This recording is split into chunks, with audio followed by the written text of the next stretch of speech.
Welcome to the John Freakin' Muir Pod. Lace up those boots and sling on the pack for a romp through trails, short and long. With your host and Renaissance man, Doc. It's time to embrace the suck.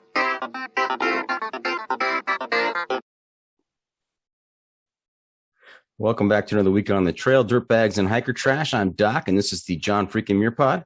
Let's start off with a reminder. If you are enjoying the podcast, take just a minute, help us out, leave us a review on Apple Podcasts. And if you're not enjoying the pod, well, just keep that to yourself.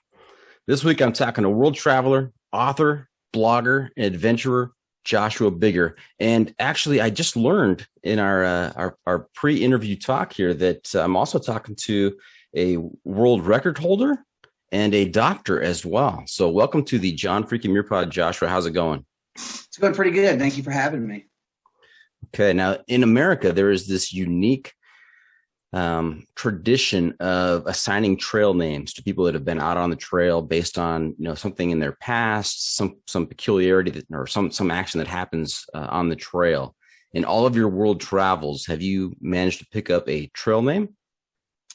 No, I really haven't picked up a trail name, but if they were going to do a trail name, it'd have to be Bigger's World. Because it just surrounds me with everything nowadays. That's right, Bigger's World. So what if we just go with Bigger's for the sake of this podcast? Because we could usually go by trail names. Yeah, that works for me. Bigger's, is that a common way that you are referenced in real life? It is, because after being I'm retired from the Army, so after being military retired, we always go by last names no matter what. Okay, and it's Bigger's with an S. Yeah, that's correct. Okay. All right. Hey, have you had a chance to listen to the podcast before, Biggers? I actually hadn't listened to it before me and you got connected, and then I started listening to clips here and there, and I love watching and listening to people's takes from all over the world and doing different hiking, because there's so many different levels of hiker. I'm probably one of the lower levels of hiker when it comes to it, but then hearing my views on a certain hike, and then someone that's a 10 on the hiker view, it's really crazy to really listen to all that. I love it. Okay. So you brought up the ranking system right there. Someone who's a 10, if we were to rank you in terms of professional hiking knowledge on a scale of 1 to 10, where does Biggers fall? Ooh, probably an unbelievably, incredible 4.5. A solid 4.5. Solid 4.5. Love it. Love it. Hey, I only asked if you had listened because I want to make sure you're aware of a segment towards the end of the episode called the Pro Tip Insight of the Week. And that's where I will turn to you and ask you to share some trail wisdom or travel wisdom with our listeners to make their next trip even better. So don't be surprised when we get there. Okay, sounds good. All right. The must bring gear review. Oh, hey, that was my youngest daughter there, Half Calf, helping me out with segment introductions. It's the must bring gear review. So that's another feature we've been doing recently. And this is sponsored by the ultralight backpacking gear company, 6 Moon Designs. And so here's how it works, Biggers. If you were to let a stranger pack your bag with pretty much generic gear for either a multi-day hike or for a trip to one of the far reaches of the world, what is the one specific piece of gear you would insist on being packed? And if you've got a particular brand for that specific piece of gear, even better. So Biggers, what's your must bring piece of gear? Well, I'm glad that you really specified that, because at first I was about to go peanut M&Ms, but I'm glad that we got it. But I would That's say a solid choice. That's a solid choice, by the way. A lot of times when you're hiking, it's just something that takes your mind off the pain sometimes, for sure. Mm-hmm. But if I'm going to go a must pack, it's boots. It's the right boots, and I'm a Merrell guy, always have been. Through the Army and after the Army, just. You got to have a great pair of boots on your feet, or there's very little that's worse in the pain department than your feet at the end of a bad hike. A good hike or a bad hike, either way. That's right. If the feet are hurting, you're not enjoying the hike. You can't concentrate on anything but the next step of pain you're going to take. 100%. Yeah. Now, are there a lot of parallels between military service and hiking? You guys do the physical work out there. There is, there's this one competition that always brings back memories. It's called the German Armed Forces competition, and it involves a 20-mile hike at the end. And it's, it was probably the beginning of my, my hiking journey was competing in that competition. And that's also the first time I found out what hiking blisters were when I got down to the end and everything. And that's kind of the reason I always bring up the perfect boots, because when that happened, it was young in my military career. And it was an amazing thing because the 20-mile hike is at the very end. And it's like once you complete it, then you get the big gold eagle and you just feel so proud. But man, there's been multiple people, and you can even look it up on on YouTube channels and stuff like that. If you just look up German Armed Forces badge, you can see some of the people just falling across the finish line. Because I mean, a 20-mile hike for an avid hiker, that's nothing really. But for a regular person, 20 miles is a lifetime. That's right. That's right. Yeah, as the long trail through hikers, doing the PCT or the AT or the Continental Divide Trail, they may start out with 20-mile days, but by the time they're finished, they're logging, 30, 35, 40 plus mile days like it's nobody's business. Now, I imagine that in the Army, everything is issued, all your equipment, all your clothing, everything is issued by the government, by the Army, correct? Yes. Including your boots. They are, but as I would say, it's become a lot different over the years. But once you get issued boots, but you can go out and buy better boots. And that's kind of how I got introduced to Merrell, because they had I don't know if it was Merrell or a subsidiary company that made some really good boots, and they had great zippers on the bottom, and they were amazing hiking boots. And I still use them to this day. I actually just threw out a pair like last week because I've had them for 10 years, and I need a new pair now. But yeah, you can get some really good hiking boots that also will work in your uniform as well. Okay, because I was just thinking, you mentioned foot pain and just having to deal with some kind of general issue boot that everybody else was wearing, didn't sound too attractive. Oh yeah, and like basic training, AIT, and your OSET training. No, you are in the issued U.S. Army boot as you're doing all the hiking, and there is nothing you could do. And the worst part about it is, the boots are only made one way, but some people have arches, some people don't, some people are flat-footed, and it doesn't matter because when you go in, sorry, that's part of the rules. Everyone's got to have the exact same attire, so everyone has the exact same amount, a chance of succeeding in basic and AIT training.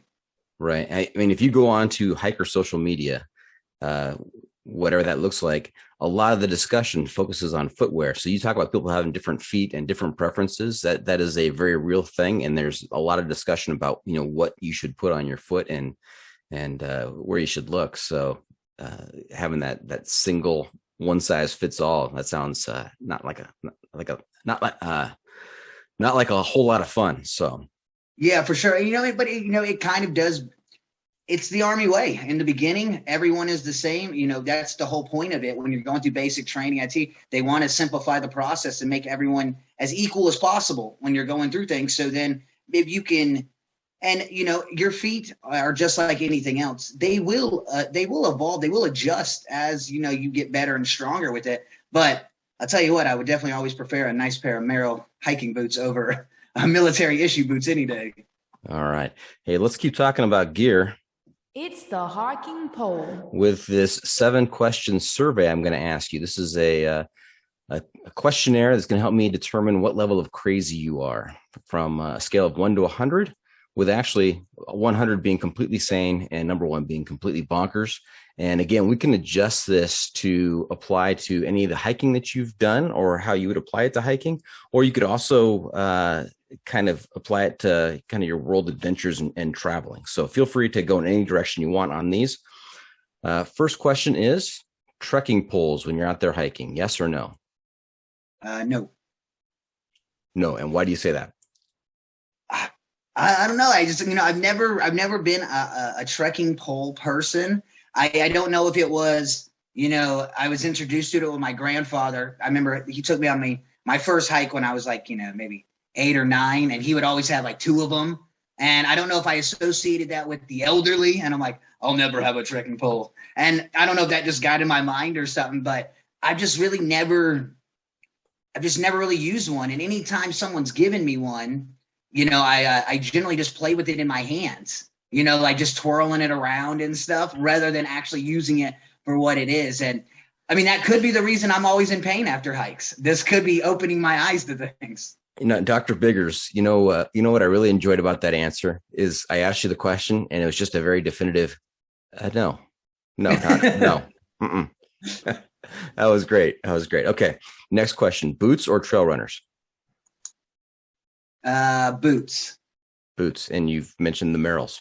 So yeah, definitely the Merrells. And I think it's also because, and I could be, there might be trail runners that go along, but I like my boots to be a little higher on my leg. I prefer some that are well over the ankle, if not even, closer to my shin, if not halfway up my shin. That could also be a military thing. All the military boots, that's the way they're built. And maybe that's just, I had to wear those for, decades and decades, many, many years. So, but yeah, I kind of prefer a boot that goes pretty far up my leg. Okay, so mid-shin, maybe not thigh high boots. Yeah, not thigh highs. No. Okay, all right, just clarify. All right, now preferred sleep system. You can even apply your military experience to this. So not sleep system, shelter system. Preferred shelter system: tent, tarp, hammock, bivvy, or cowboy camping. Probably gonna go tent. Actually, just.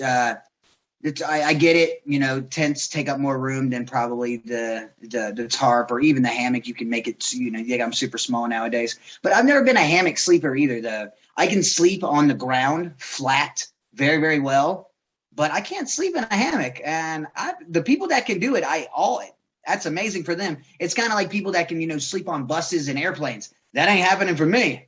But if hammocks, you can, that's amazing. Hammocks, I can take a fantastic nap in a hammock. If I have to sleep overnight in a hammock, not going to happen.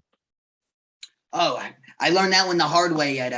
We'll get to it later, but I just thought of another big hike in Havasu Falls in Arizona. When we did that one, we only brought hammocks because my buddy's like, "Don't worry, dude, I'll help you. You'll be able to sleep in the hammock." Worst sleep ever, miserable.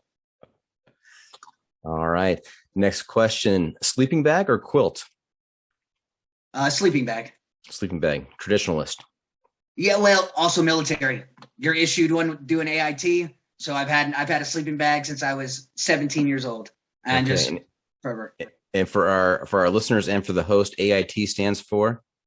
It's the training you go to after basic. So AIT is all about like your advanced training. So whatever your job is gonna be, then you go through it. So hypothetically, say you're going to be a trash man in the military, you got to go to trash school. Say you're going to be an accountant, you got to go to accountant school. Just whatever your schooling is afterwards. Makes sense. Okay. This question, very important, Dr. Biggers. Huge point deduction if you answered incorrectly. You ready? Okay. All right. When it comes to food, stove, cold soak, or stoveless? And if you need help with defining any of those terms, just let me know. Well, I'm going to go stoveless right off the bat because I'm an MRE guy. And all the long hikes I've done, and again, this goes back to military. MREs are where it's at, man. I don't need no stove. I don't need nothing. You give me a good old fashioned MRE, and it's funny how many people hate them. I know a lot of people I've met, they can't stand them. I love them. I have bought them before. I'm not kidding you. I've actually done first dates where I told a girl I was going to cook for her, and we ate MREs. She didn't like it that much, but she thought the thought was really, really funny because I find them actually pretty delicious. I don't know why. Now, Biggers, was there a second date after that? Yeah, no, there was a couple more dates, okay. actually. And I actually did cook for her eventually, but it's like, I thought it was funny. And, but it's kind of just, it's a thing where I don't know if it's, they just get a bad rap or whatnot, but I've had a lot of really good ones too. There is that one you never want. I remember the horror stories in the military, and it's the eggs. You never want to get the egg one. You never want to see the eggs because, man, those are horrible. But everything else that's all right. So is it a surprise? I mean, are they unlabeled? It just MRE, and you open it up and it's like, hey, surprise! This is what we're eating today. It's labeled whatever the entree is. So if it's like chili mac, it says chili mac on it. But then once you've done them enough and you've eaten enough, like there's one that's called that. I like the chili one because the chili one comes with a huge pack of jalapeno cheese. It comes with regular M&Ms, and it just comes with like stuff that I enjoy, and not to mention when when you pack them the right way, and this goes back into, it's funny, we're talking about MREs. When I did I've done Burning Man a few times, and I've taken MREs to Burning Man because I enjoy them. But, you know, I would say I'm definitely the minority in that group. I don't think there's a lot of people that are going to watch this be like, yeah, MRE power. I don't think they're going to be doing that. You know, I interviewed a guest who her boyfriend wanted to get going on hiking, backpacking, and they didn't do a whole lot of research. And when it came to food, she went and she tried to find MREs because I think that was maybe in her background as well. And she couldn't find them anywhere, trying to buy them in bulk. And, you know, if you load up 10 MREs, I mean, how much does an MRE weigh? I mean, it's probably, you know, I would say at least 10 ounces, 16 ounces. I mean, I don't think it's super, super light. Yeah. By any means, but that's kind of the only issue would be loading up. I think MREs would be very good for a 3-day hike or a 4-day hike because also an MRE is built to where it has all the food and nutrition you need for the entire day. Mm-hmm. So you could eat this breakfast, lunch, and dinner, the same MRE in theory. Like, obviously, a lot of people would, you know, could overindulge there, but and that's kind of what makes it difficult. But I found I can find them on eBay a lot. Yeah. Yeah, eBay is where I usually go if I need some. And MRE, do you know the what the initials stand for? Oh, absolutely not. Not even close. Not even close. But I'm thinking maybe military recreational expenditure, something like that. I will put it in the show notes after we're done here. So we'll put that. We'll spell that out. Okay. Yeah. All right. Hey, this next question: life is better above or below the tree line? Whew. Finally, we got one that can kind of. That's a tough one there. Because I mean, the first thing I'm thinking about is safety wise, and if I'm thinking safety wise, I'm going above the tree line all day long. But you know, beauty wise, I would say it's probably beneath the tree line, because I mean, I love animals and seeing all that stuff. But if I had to choose, I'd go above the tree line for pretty much everything, because you can see things coming. That's one of the big things with me in hiking and camping. I'm always kind of, and this could be the military watch eye or whatnot, but right. You know, I'm always trying to watch my surroundings, always observant on this. Not to mention some of the places like in Brazil when we were down there, and snakes are everywhere, and that goes into why I like those boots that we were talking about earlier. I have a huge, like, even when I mow my lawn and like I weed eat some of my acres, I have these shin guard things that go completely around my leg to watch me, because I do not want to get bit by a snake. Like that is, that's a tough one for me. That's when those thigh high boots would come in handy. Yeah, I mean, yeah, right. That and you know, any neighbors that drove by would be like, "Oh, look at that guy with thigh high boots going on over here." Now you said that the beauty is below the tree line, but you know, hey, look at my background here.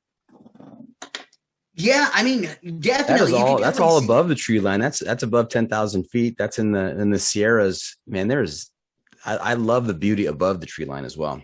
Really, yeah. I think when I look at beauty though, it's like, because I was actually thinking of that when you're you know, any type of skylines as well is just can be gorgeous. But I feel like it's just like animal. Like a lot of times I associate the beauty of like nature with animals and seeing the animals. Unless it's a snake. Unless it's a snake, man. The snakes are the only one, because they're ninjas. They're ninjas. They just come out of nowhere. Yeah, we're in their environment, right? So absolutely. Yep. All right. Last question. What's more important, pack weight or luxury items? Oh, pack weight. Yeah, I'm not trying to. When I talk about me at the 4.5 at the hiker there, it goes more. That's just more about simplicity for me. Like if I went on hikes before where someone's like, "Hey, we're going on a hike tomorrow," and I'll get one of those little string backpacks. The last time I did Acatenango, the hike we'll get into later, I've done it twice, and the time I just did it last year, I did it with a string backpack. Nothing else, just a string backpack. And people were looking at me like I was a crazy person. But I had good shoes and I had my M&Ms. I didn't need anything else. That was it. You know, that's it. Couple things. Number one, you've said Akatanango a couple of times before the interview and now once in the interview. That's just a really fun word to say, right? It is. It is. It kind of rolls off the tongue. Well, and then when you go into all of them, just Pacaya, Akatanango, Fuego, they're all like just awesome names in hikes in Guatemala. And it's just like, they definitely, whoever named those, I give them that thumbs up right there. That's 100% thumbs up. Nice. And second, I one of my favorite guests on the podcast who's been on multiple times is Ben Vaughn. He's ex-military. He finished his service as a lieutenant commander in the Navy, and he got it in his mind that he wanted to do the Appalachian Trail. Somebody gave him a book 10 years prior to his retirement, and it got him hooked. And so for 10 years, he stewed on the wanting to do this 2,200 mile hike along the East Coast. And so when he retired, he said he sold everything, got rid of everything. He put together a pack, and being ex-military, he was prepared. He had 3 of everything in case the first 2 went bad. Right. So he had like a 60-pound pack. He shows up down there to Springer Mountain with a 60-pound pack. This is his first long trail. He's since gone on to hike all 3 of the long trails and become a triple crowner. But he met up with a guy named Scrapbook, who was 21 years old at the time. And unbeknownst to Ginger Balls, which was Ben's trail name eventually, unbeknownst to Ginger Balls, Scrapbook, this was his 3rd long trail. He'd already done the PCT and the CDT, and he knew what he was doing. And his pack was about 13 pounds. And the 2 of them, this is the funniest image in my mind. The 2 of them meet for the first time at Springer Mountain. They eventually become great friends, but they are each looking at each other thinking, oh, this guy's never going to make it. Ben's looking at Scrapbook. He's got this little puny pack on. He's like, oh, this guy's not going to survive out there. And Scrapbook, the youngster with all the trail knowledge and wisdom, is looking at Ben going, oh my gosh, a 60-pound pack. This guy is going to die out there. So really funny. Without a doubt. And, I guarantee you when we started that hike in last year, no one really knew that I'd already done it. So they all had their full hiking gear. I'm talking, 30, 40 pounds on their back. And I had maybe 3. So I'm sure they were looking at me like, who is this guy? But it's different for some people too. Like, after you do enough hikes, eventually you realize that we always, even when I travel, I always pack more than I need, always. And you only need so much, especially on a weekend hike. A weekend hike, you could survive naked for 48 hours if you had to. It's only a weekend hike. And I think that's the difference with the guy with the Ginger Balls like you're talking about. He was going for 2,200 miles. Like this is a little different hike. And it is kind of crazy that you said the Scrappier guy, like 13, man. That's light for such a big hike, but he obviously knew what he was doing for sure. Yeah. Yep. All right. I've got a score for you. I got to do a little bit complicated math here to arrive at your craziness scale. So we're going to carry the 4, going to multiply by the square root of 2, divide that by pi, and it's a solid 73. 73. So congratulations, Dr. Biggers. That's not too outrageous in either direction. And it kind of coincides with your solid 4.5 that you gave yourself earlier. Yeah. It does. I think it's a solid score. It's it's that score where you could tell your friend if you're about to hike 28 miles, don't ask me. But if you're about to hike 6, yeah, bring me along. I'm in. For sure. I get it. It's all about the context. All about the context. 100%. Okay. Hey, before we get too far down the trail, really want to hear about your origin story, kind of where you grew up, your background, kind of sports and hobbies. Tell us a little bit about your military service, where you served, and how you got involved in maybe not the thru hiking cult, but the world traveling cult. I mean, you kind of gave it all up and took the leap and have just been going all around the world recently. So let's hear about your background. So I guess we have to do the shortened version, or we'd be here for about 14 hours. I started off a traveler when I was born. I was born in Bermuda. We're going way back. Yeah. So just real quick, my father did. No, it's okay. I'm kidding. Go ahead. My dad, he did a tour in Antarctica in the Navy, and afterwards he got to choose anywhere in the world he wanted to live, and he chose Bermuda. So I was blessed enough to be born on a beautiful island and kind of being born abroad. And then fast forward a bunch, then we lived in California for a while, and then Florida, and then I joined the military right out of high school. As soon as I still remember skipping algebra class to take the ASVAB test to go into the military. And I didn't even want to go in the military. I just didn't want to take the exam I had in algebra. Well, Now, no one behold. Did you go to school in California? No, Florida. Florida. Okay. Yeah. California was more for like elementary, middle school, and then we ended up going over to Florida. And I was walking down the hall, and the recruiter could see that I didn't want to go to class. He's like, "Hey, I can get you out the whole day," and I'm like, "What?" And he's like, "And I'll give you pizza." I'm like, "I'm in. I'm done. It's good." You said sign me up. You said sign me up, and that's what happened. Yep. Took the ASVAB test, scored rather well, and then when they start offering you things and throwing money your way, and before you know it, U.S. Army, here I come. So then I joined the Army. Was in there almost 11 years. Then we did a couple tours in Afghanistan, Kuwait, and Kyrgyzstan, and then did a couple tours up at the Pentagon as well. And then I got hurt on my last one, so I was medically retired afterwards, and it hurt because no one wants to be retired out, because I thought I was in the military the rest of my life. But then it ended up opening up so many other things, so that I was able to get my bachelor's and my MBA, and then move on to my doctorate afterwards. And I may have never been able to do that if I wasn't retired from the military. And then also after I got retired from the military, you are kind of, when you've been doing the same thing for a decade, you kind of get a little lost. So then I just bought a one-way ticket to Bangkok, Thailand, like everybody on your first trip. And boom, that started. And then one thing led to another, and then the next thing. And then 5 years later, I've been over 130 plus countries in all 50 states and going with it from there. Okay. And you just recently got your doctorate. I mean, it's fairly fresh, right? Yeah. About just about 4 or 5 months ago. And I was writing my doctorate the whole time I was traveling as well, or my doctoral dissertation. And it was, and that's one thing I always love to talk to people about, because, especially Americans, a lot of Americans, they think so much goes into traveling. They don't think they can do it and stuff like that. But I mean, and I'm not saying there aren't your exceptions, but, I was going full time to school, running a business and traveling. You can do it. You can, but it takes that one big decision of, all right, I'm going. And I was more scared than ever when I was probably more scared getting on that one-way ticket to Bangkok than I was my first tour in Afghanistan.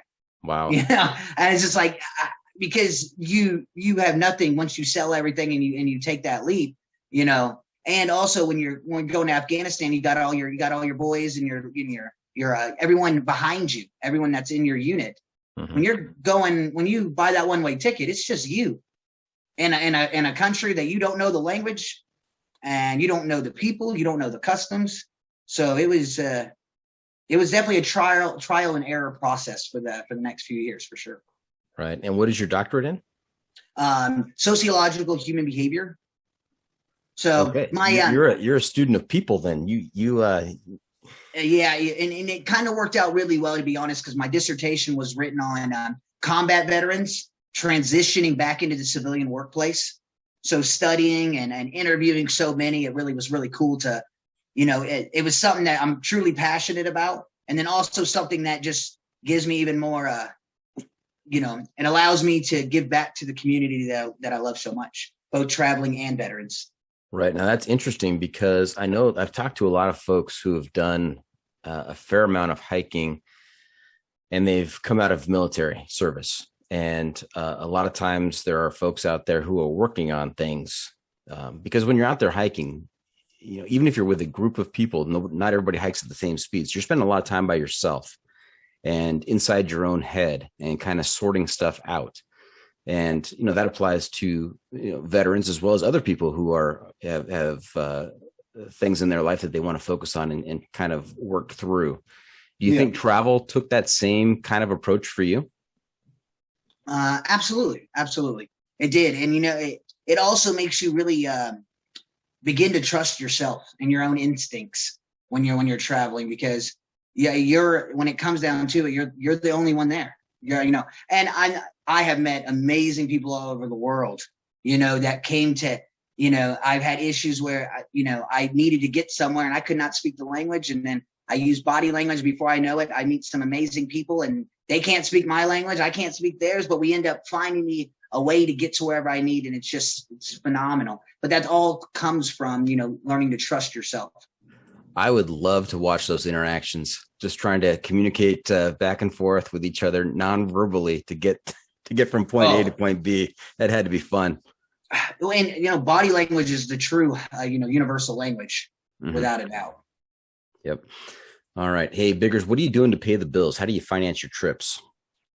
Well, so I'm a professor currently, and I do it remotely. So being a remote professor is amazing. So at least going through all those years of school, once you went through school for 10, 12 years, you're like, man, I hope this pays off. So at least that does help pay off. But also when I was traveling, I started my website, and I started a few different websites that, people go to get their information and stuff like that. And I also have a really good email program where I can, I send out hundreds and hundreds of emails to different hotels and hostels and Airbnbs. And once you learn how to market with a lot of the individuals that work on those things, your stays can all be free. And it was, like I said, it was trial and error after a while. But traveling abroad, I mean, I have like records that show that I was living off of $4 and $5 US a day, and I wasn't living in the gutters. I was living just fine. But you learn the bartering system is a real system today.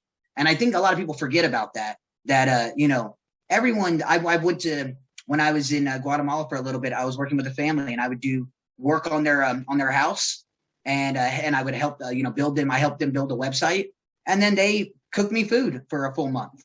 Like, there's always ways to get around it. And I understand some people listening to this podcast, that might not be their way, because that is a different way.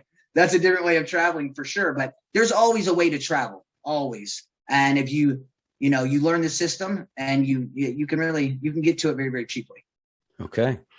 Fantastic. Hey, we're going to take a quick break. When we come back, though, we're going to talk about some of those adventures, some of that travel, and I definitely want to get to the world records. I can't wait to hear about those. So stay tuned for that. We'll be right back. And welcome back. We are talking to Biggers, although I feel obligated to call him Dr. Biggers because of his recent accomplishments and my respect for that title. We heard about a little bit about your military service and growing up, and went through a couple of the early segments, but I am really intrigued by this nugget that you dropped at I think it was before the interview even started, in our pre-interview discussion, about 5 world records. And so what's going on there? I have to hear about these world records. Well, so the pandemic stopped a lot of us in our tracks, especially a lot of the travelers and whatnot. And when it happened, I got stuck. First, I was in Iceland, got stuck. I got out of there, and then I got stuck in Florida for a little bit, and then North Carolina. And we just couldn't do a lot of traveling. But I'm one of those types where if I'm not doing something nonstop, I get real stir crazy. And so then I decided to start writing a few books, and that led me to applying for some Guinness World Records. And when it started, I was just, I'm like everybody else, when you see that, that certificate, you want one of those for your wall, you just want one of those. And I was like, all right. But then the process is very daunting. It's a very scary process, because you have to have a certain amount of people there. You have to have, video recordings from all different directions. You got to have witnesses and stuff like that. And it scares a lot of people off. Well, I decided, I'm getting one. So the first one I applied for was the longest cornhole shot. And I was like, you know what? I'm pretty good at cornhole. I can do this. I think I can do this. And I had some people in Florida. Cornhole was exploding in 2020. I feel like cornhole, pickleball, and disc golf just exploded over this pandemic, those sports. So I was like, you know what? I need to get in these sports early and get me some Guinness World Records. Well, crazy enough, the record was like 50 feet or something like that, And I was like, I can do a 50-foot shot. I'm sure I've done it before. But the shot is not the hard part. That's what a lot of people trying to get Guinness World Records get confused about.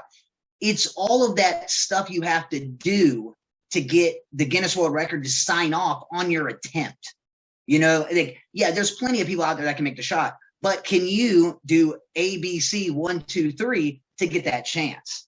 So eventually I got it all set up, and I went out and I was going to go for I can give a shout out to John Pertile with the St. Petersburg cornhole. He helped me with that one. And I was going after longest cornhole shot and longest cornhole shot blindfolded, because I was like, I'm already doing it. Let me put a blindfold on and see what happens. So we get everything set up. I got the sponsors there. I got the referees there. I got I had to have a guy come out and make sure everything was level and all that stuff. And so I start practicing, and I'm like, I'm already getting nervous because there's a tournament going on at the same time. And I'm just sitting over here all by myself while this tournament's happening. And I'm like, oh man, everyone's like looking over.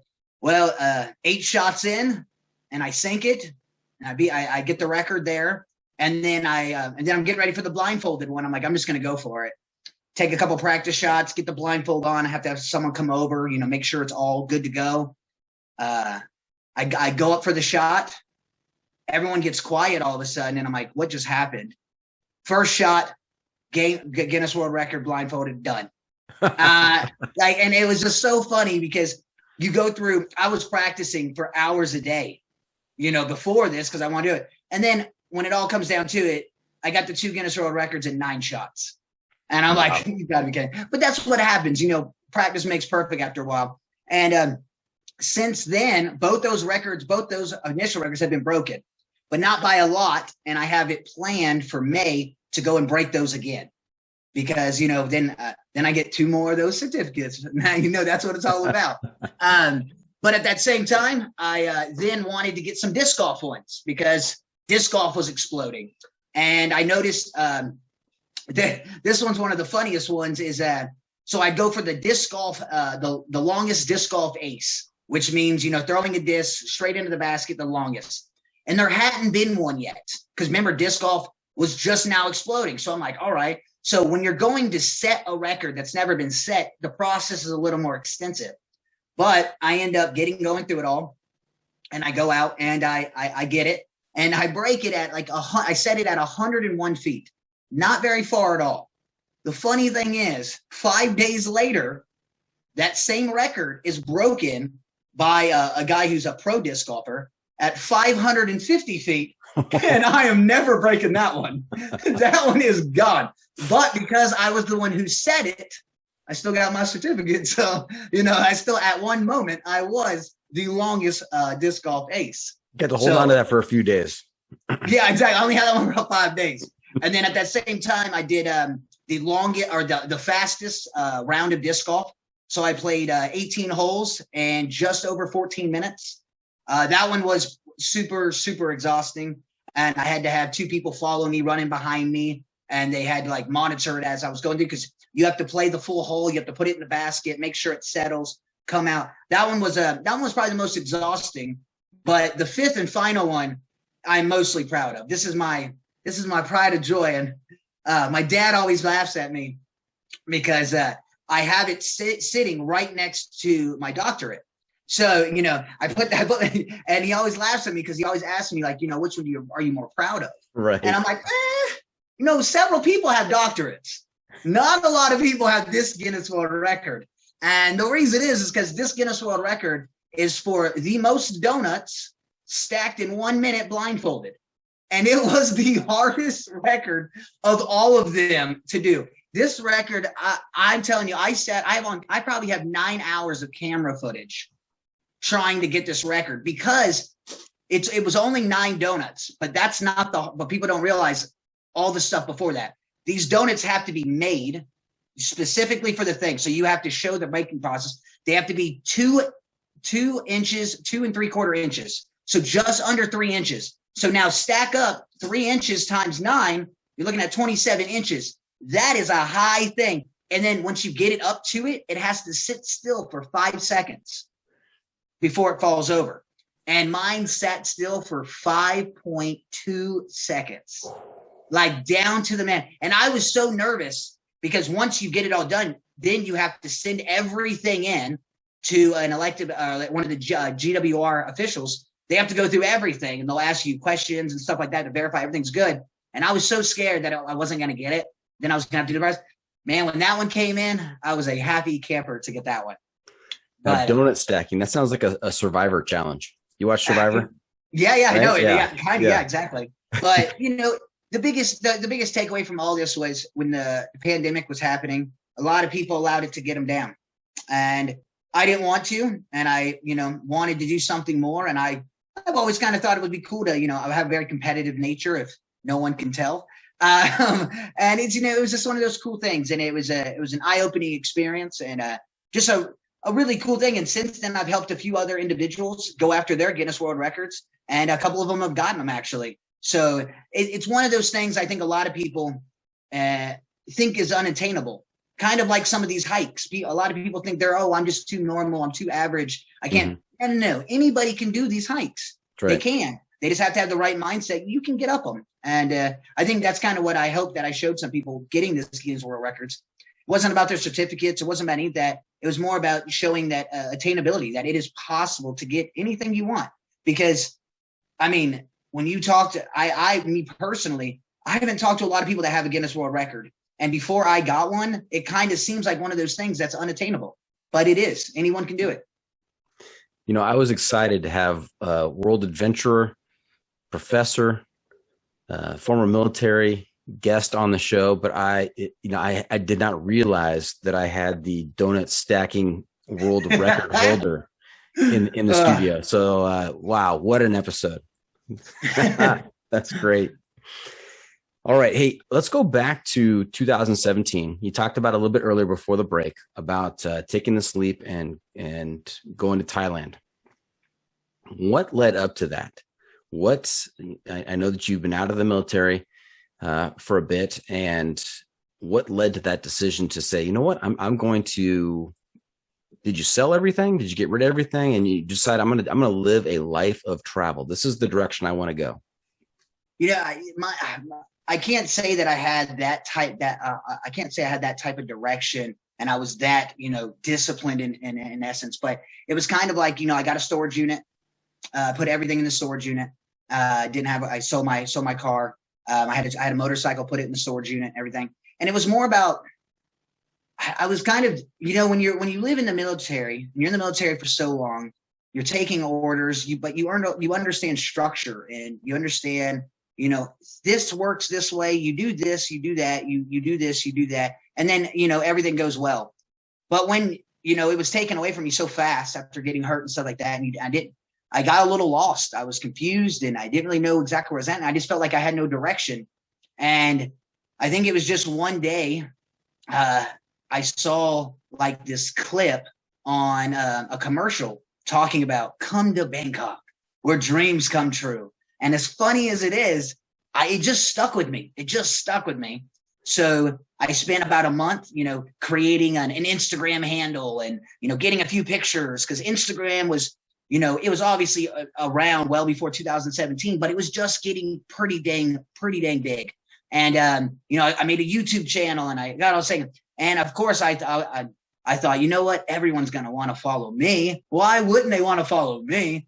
Well, you learn really fast that it is a lot harder than that to get the followers and get people to think. You have to find unique ways to do things. And, so I put everything in and went for it, and, didn't really have much to fall on. But the one thing I really did, I think really helped me, is at that time.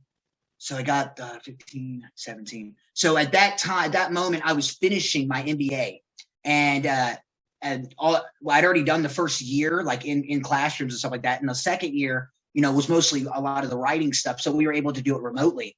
So I think having that connection with like other students and stuff, even though none of them knew what I was doing, you had your discussion boards and stuff like that. I think that kind of kept me kind of grounded and able to travel and just go on this crazy experience and go for it, and still kind of have some of that, structure in a lot of ways. I don't know if a lot of people understand what I'm saying there, but I think some people might. And it's just kind of like, I was like, let's just go for it and see what happens. And I started working at a hostel was the first thing, because I quickly realized, $1,000 wasn't going to go very far. So I started slowly and started figuring out how to cut out certain expenses. So first I went with hostel. And if you work at a hostel and a lot of different websites, you can find jobs with them. And they take people of all ages. I've seen there's 50, 60-year-olds working there. There's 18, 19-year-olds working there. And they'll pay for your accommodations and give you food. So right there, I just knocked out two of the largest expenses. Nice. Right off the bat.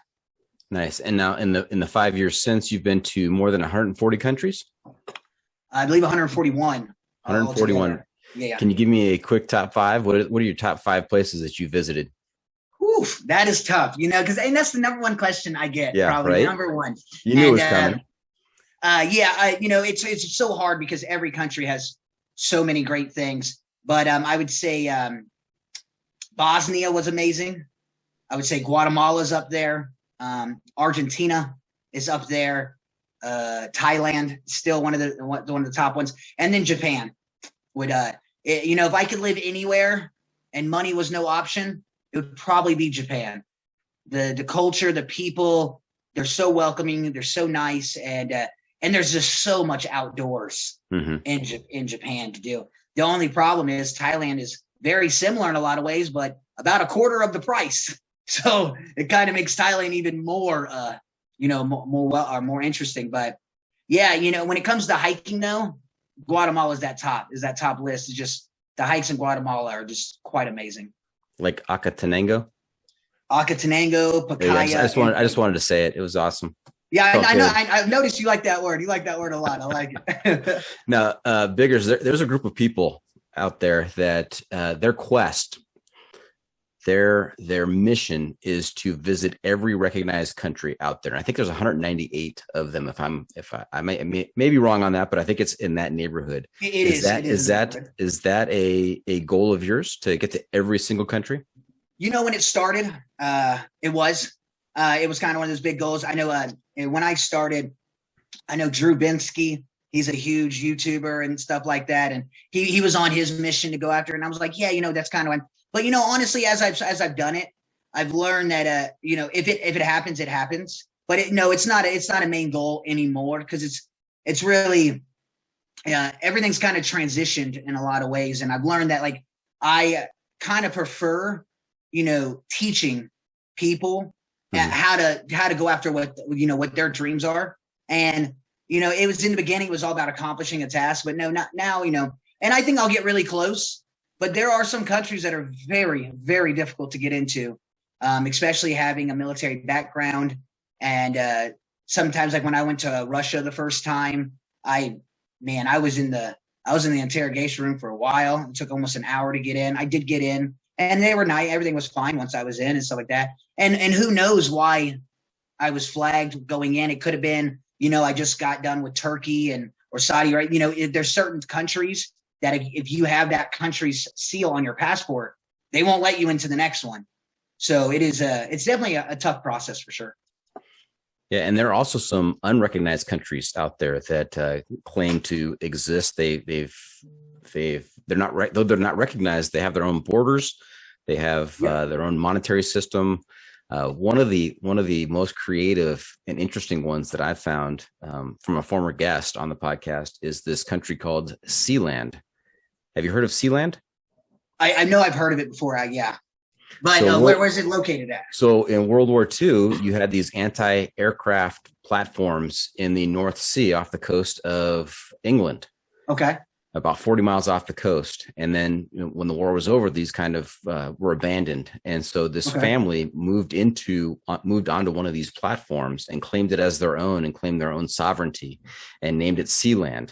There's only been about 3 or 4 people living on it at any one time. And to actually get up to the platform, you have to sit in a sling and be winched up. So sounds amazing. Very, very interesting. Yeah. Sealand, look it up if you have a chance. Yeah, for sure. And then there's also a group of travelers out there that are really interested in dark tourism. Have you heard about that? Dark tourism? No. Where they go to like places that have experienced, horrible things. It's kind of a weird twist on it. Like people going to the Chernobyl exclusion zone, which would be very difficult at the current moment with everything going on in that area. But the concentration camps in Germany and Poland, other types of just, dark areas, places with a dark history, I guess would probably be the best way to describe it.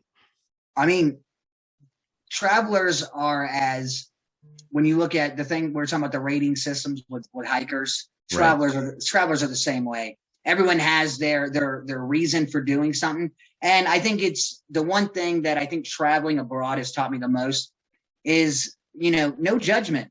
People do their things for the reason they want them to. And it's not my responsibility to show them how to do it my way.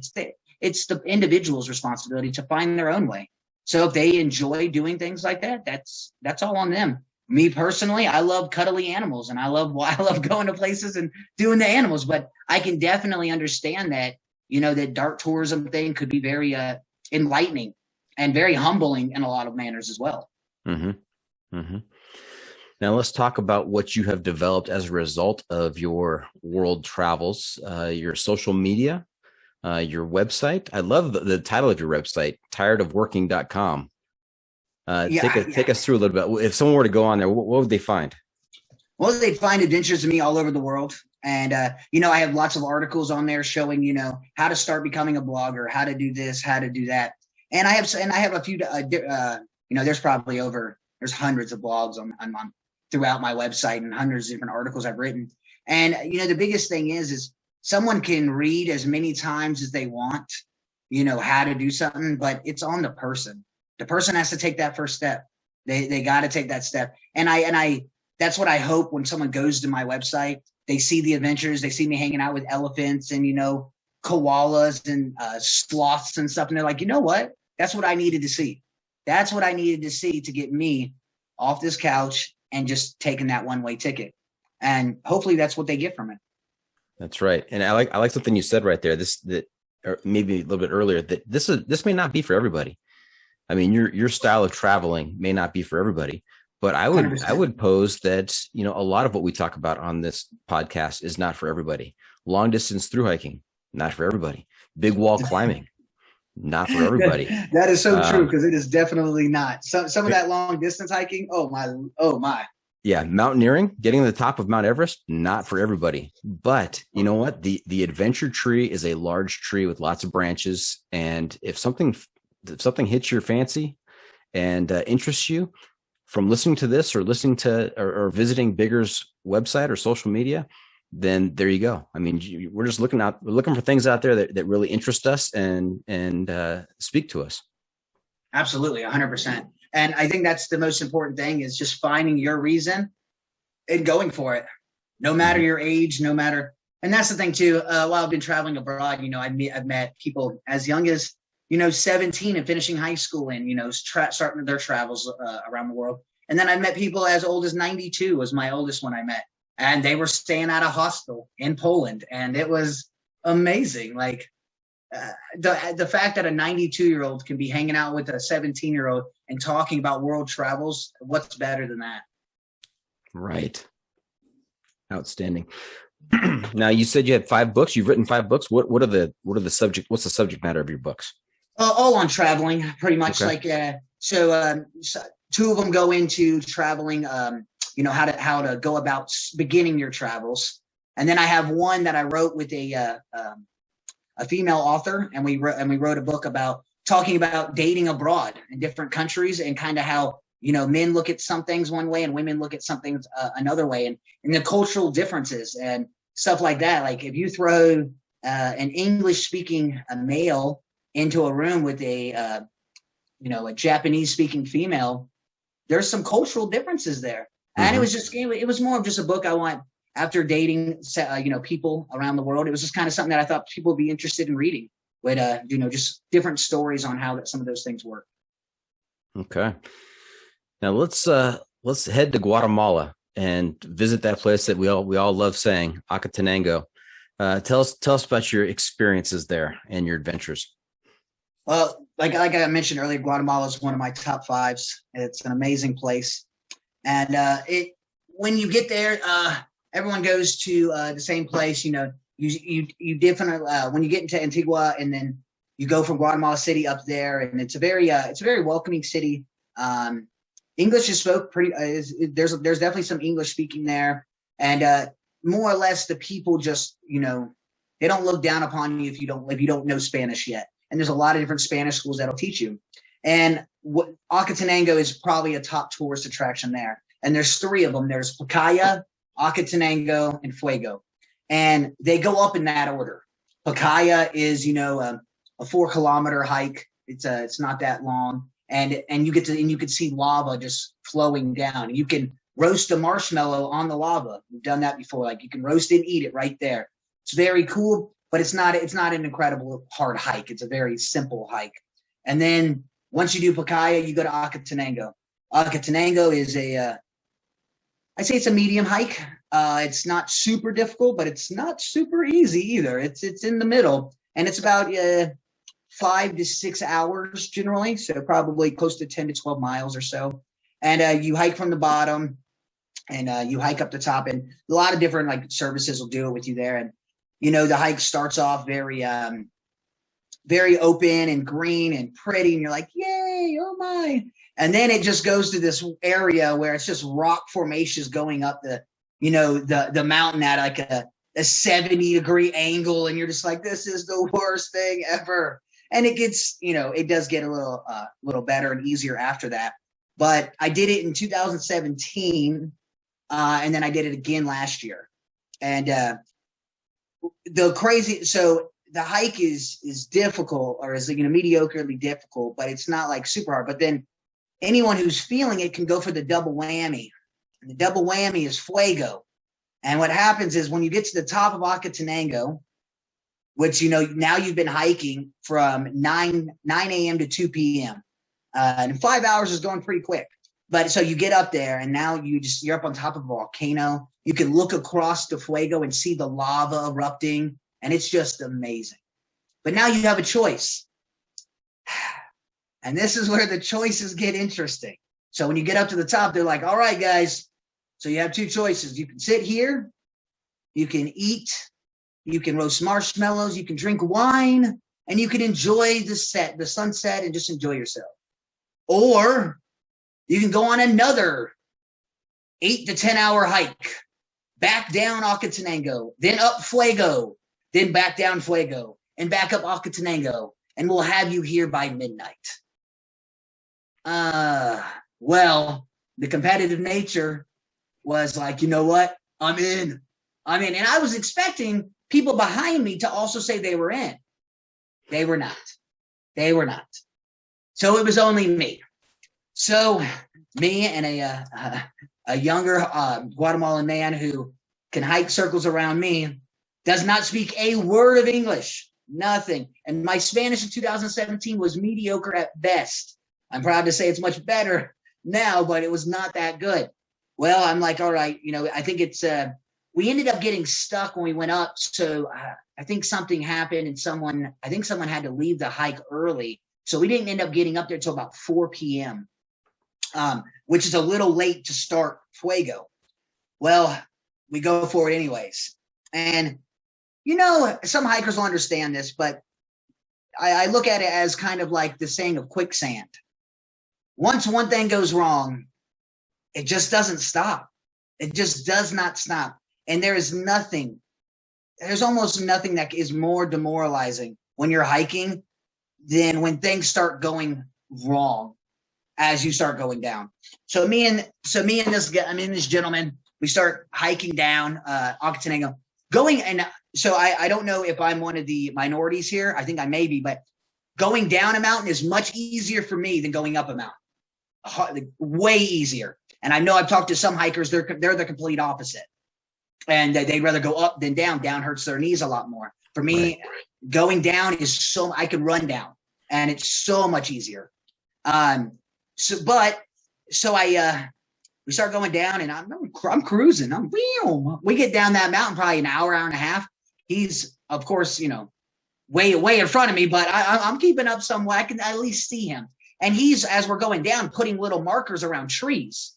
I didn't understand why just yet, because yet again, when I did it through with Tropicana Hostel, and they have their own base camp, and all these different hostels and hotels have their own base camp. However, from Tropicana Hostel going down, there is no trail. There isn't like a trail that's been done. We're going over rock faces. We're sliding down things. And as we're going down, I eventually figure out on the miserable way back up, we'll get to in a second, that he was making sure we knew how to get back up. So he was cracking glow sticks, putting them up there. We get down to the bottom, and I'm okay. I'm feeling decent. We've been hiking now for close to 7-8 hours straight. And now I got to go up Fuego. Fuego it's not quite as long as Acatenango. So, maybe 2 hours, you can go up the top if you can go. However, my legs and knees, they ain't feeling that good. So we start slowly going up. And as we're going up, the clouds are coming in. The sun is going down. And we have to get to the top at a certain time, or I don't get any pictures or anything. And I know a lot of people are like, oh, it's about the memory. It's about, okay, I agree 99% of the time. But when you've been hiking for 10 hours, you want a picture at the top of that mountain. You want one, because the thing is too, you don't stay up there. You can't stay at the top of the top of Fuego, because Fuego is erupting. So you can't stay up there. So we eventually get up there. I'm really worn out, and the sun caught us. So now it's dark. The clouds come in. Temperature drops. The hiking guide is now like, all right, let's try to wait this out, because it starts even sprinkling on us. So it got me and him. We get we'll start cuddling pretty much next to this rock, just hiding down, because the wind is coming across. You're thousands and thousands of feet up. So it's like it's coming in. It's freezing. I didn't bring gloves. I didn't bring anything, because we had just dropped all our stuff off at the base camp, and I didn't even think. I didn't put it all together. So I had nothing on this hike. So we get to the top. I am miserable on any level. And it gets to the point where the clouds come in. I can't even see the eruption anymore, because you're so close, and you're so close to it, so you can hear it, but you can't see it because the clouds are in now. And it was just, it was so miserable. So then he's like, meaning want to go back down, and it's probably, it's going on. For those of you who missed it, who aren't watching on YouTube, Biggers did a little pointing action with his finger, like pointing down in the downward direction. Let's get out of here. Yeah. And he's like, and he's just giving me, we're using a lot of hand motions. And so I'm like, yeah, let's go. And now keep in mind, you've been hiking for, 8 to 10 hours, and you just missed out on the one thing you wanted to see. On this whole, the going up there, what is the point of doing the double whammy if there's nothing at the end? But now I have to go back down Fuego and back up Acatenango before midnight or 1, because there's another hike you have to do in the morning. We'll get to that in a second. So now we're going down. I am miserable. I'm not gonna lie. I'm saying words that I am so miserable at this point. We get down to the bottom, take a quick break, and now we got to go back up Acatenango. Now, the hike back up is not as long as the initial hike up, but it is steeper. And as we go up, we start noticing we see no glow sticks. Something happened, and the glow sticks are not, they're not still there. They've fallen. So we start, but this guide has definitely done this hundreds and hundreds of times. So we start finding our way up. We get a little lost. My knees are done. I'm done. We're 12, 14 hours in now. I'm done. And the guide is, I'm 190 pounds, 6 foot tall. The guide is, maybe half my size. I mean, the guy is not a big guy. And he's now having to put my weight on him a little bit to get me up this thing. While we were running down Acatenango to get to Fuego originally, I, of course, twist a little bit of an ankle, and it's like, but I should have stopped there and went back up. I should have. But we all hikers know that little we got that angel and that devil on our shoulders sometimes. And sometimes the other one wins. And, I'm just like, I can do this. I got this. So now we're going back up. I'm hurt. I'm miserable. I'm tired. Eventually we get to the top and our guide he's completely lost. So now he's yelling out signals, like words, trying to get the guys at the top to yell back. And eventually it happens. And we figure out where we're at. Another guide runs down, grabs me. Now I got two guides like slowly carrying me up a rock face that is super steep. And eventually I get back up to base camp. It's about 1 a.m. I'm miserable, beat up. I didn't see the sunset. I didn't get to roast a marshmallow. I didn't get to drink wine. I hadn't eaten yet. So, I mean, and the guides are phenomenal. They made me dinner right then. They made sure I was okay. And then in the morning, you got to get up to go see the sunset back on Acatenango. That's a big part of the hike. Well, in 2017, Joshua did not wake up for that morning hike because I couldn't move. Because I was just done. Fuego got me. And some hikers, they'd be good to go. But I remember I'm that 4.5 hiker. So, a 4.5 hiker's got to think about these things. And anyone who has done Acatenango and Fuego in the same day knows how it is. It's not an easy hike. So in 2017, I wake up at 7 a.m. They're all back from the sunset. I saw nothing. It was a miserable experience. You got fuegoed. Go ahead. I said you got fuegoed. Without a doubt. I got straight fuegoed. And so fast forward a few years, and now it's 2021. I'm back over in Guatemala. The pandemic is slowly settling. I believe it was November of last year. And so then I get another opportunity to do Acatenango again.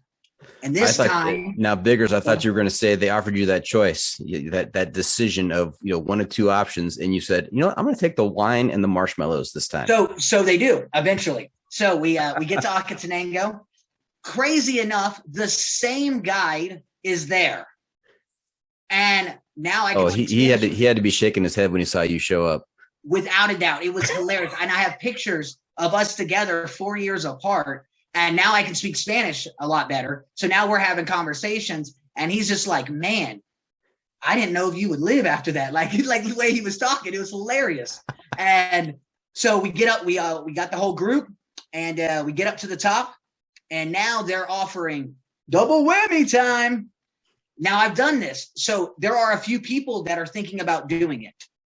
And I sit down and I ask them, I'm like, guys, I want you to think about this. What is your real reason for wanting to go do it? And by the end of the conversation, they're like, all right, you know what? I'll stay here for this time because I'm coming back next year. So I can do it then if I want. We ended up all staying together. There was about 12 of us, had one of the most magical, amazing nights ever. It was phenomenal. The clouds ended up coming in anyway. So those guys would have got stuck.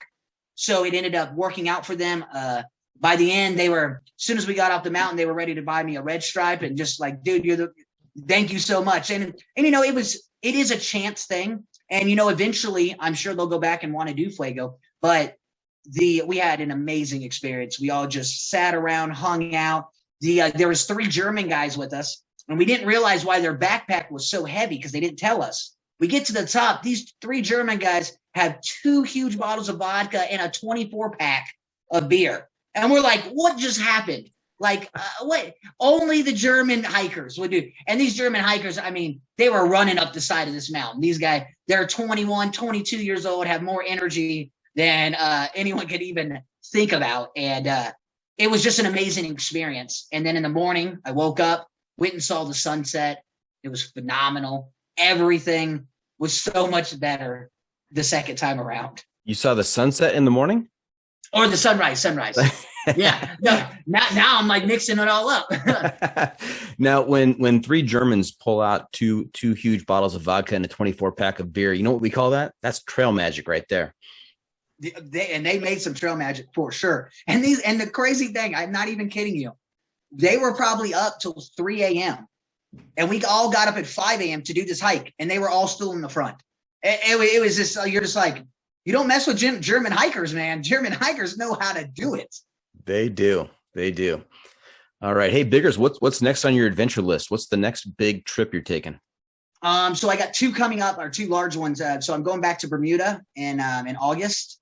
So I'm pretty excited about that. I haven't been there in a few years, and it'd be nice to just really sit down and relax a little bit. And then in the beginning of January, I have a huge one going over to China to celebrate the Chinese New Year's with them. And I'm super excited about that because I'm gonna go to Mongolia, the Philippines, and a few other different places over there. But spending like big holidays in other countries, you just learn a whole nother thing. Like this year, I was in Brazil for Carnival, and it kind of got canceled, but it kind of didn't. Like it was a little, because they're redoing it this month, technically. But I can tell you firsthand, it didn't slow us down in February celebrating Carnival in Brazil. And when you go to these places, you just, it's just amazing experience because you see the true culture at its finest in a lot of them on just really exploring how they celebrate these holidays. So I'm pretty excited about the Chinese one. That sounds great. Hey, Biggers, you know where we are? Probably at something where I have to talk about something that I believe in. That's close. That's close. The pro tip insight of the week. We're at that time of the episode where you share your pro tip insight of the week. What bit of travel wisdom or trail wisdom can you share with our listeners to make their next travel experience even better? I can give one of each. With trail wisdom, you do not forget your snacks. Just don't forget your snacks. And it's not just for nutrition. It's because sometimes, you're just sitting there and you're so miserable that a snack can make your whole mood better. So do not forget your snacks. I never forget my peanut M&Ms, and I don't eat candy. It's the only candy I eat. And I always have me a huge bag of peanut M&Ms when I'm walking up any type of hike. It's not really a candy. It's got some protein in there. So exactly, right? I think you're right on. Some protein. And then when it comes to traveling, I would say the number one thing I would say, and this is more or less for American travelers because the rest of the world's kind of already figured it out. But with American travelers, hostels are amazing places to stay. Do not think that hostels are like the movie Hostel. that horror movie is not a representation of a hostel. Hostels are the easiest way to think about them is think about like a mini summer camp. There are bunk beds, but there are also private rooms. You don't have to stay in a bunk bed. One of my sponsors, hostelworld.com. It's a great app to use, and they give reviews just like Airbnb. So you can look up the reviews of other people when they were there. They give you age ranges as well. So you can see what a 40-year-old reviews this hostel. So depending on your age or whatnot, anyone can stay at hostels. They're amazing places. And I would say for anyone who hasn't stayed at one, it should be on your bucket list to stay at a hostel at least once. Okay. Fantastic. So there you have it. That's it. This episode is just about in the books. Hope our listeners enjoyed our time with Biggers. I want to thank him for joining us this week. Dr. Biggers, how can our listeners keep up with you on social media, and where can they find updates on your latest adventures? You can be with me on Instagram, Twitter, Facebook, all of those through Biggers World. That's Biggers World. And then also tiredofworking.com is one of my websites. And the other one is thetrustednomad.com. And the Trusted Nomad is more about like it gives you things to help you become a better blogger and gives you ways to actually start your blogging experience. And Tired of Working follows all my adventures. Okay. Remember to check out the pod on social media as well. We're on Facebook, YouTube, Instagram, Twitter, and TikTok. No TikTok account yet, Biggers? I haven't went into the TikTok world just yet. All right. And if you have comments or clips you want to share, you can send it to me at johnfreakinmuir@gmail.com. The Adventure Media Recommendation. Joshua, I'm also looking to you to share a recommendation for a book, a movie, a documentary, some kind of adventure media. And we're calling this our Adventure Media Recommendation. What do you have for us? Ooh, trying to think. There's that new one. I need to watch it. It's on Netflix about the world peaks. Have you seen that one yet? It's like the 14 world peaks or whatnot. Is that with Nimsdai? I believe so. Yes. Yeah. Incredible. Is it incredible? I've heard so many people review it, and I just haven't had the time to watch it. But I know that one's probably amazing.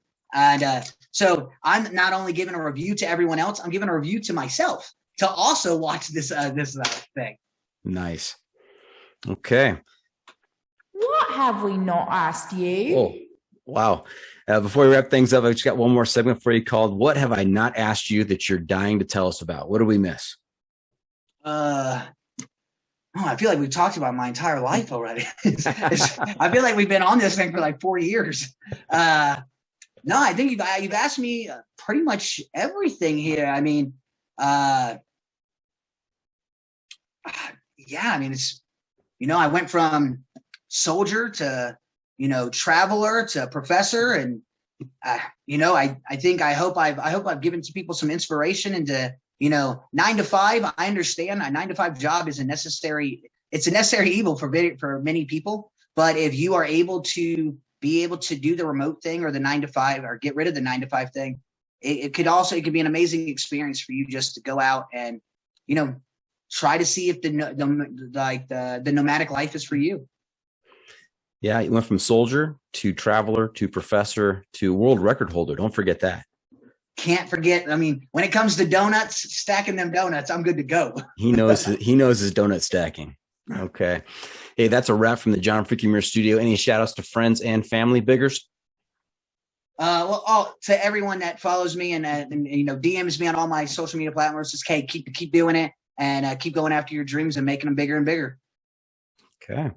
Thank you for tuning in. And always remember, the trail is the trail. It doesn't care if you want to go downhill. It doesn't care if it's almost dark and you're looking for a campsite. It doesn't even care if you've been carried halfway up the mountain by your Guatemalan guides. The trail is the trail. Embrace the suck.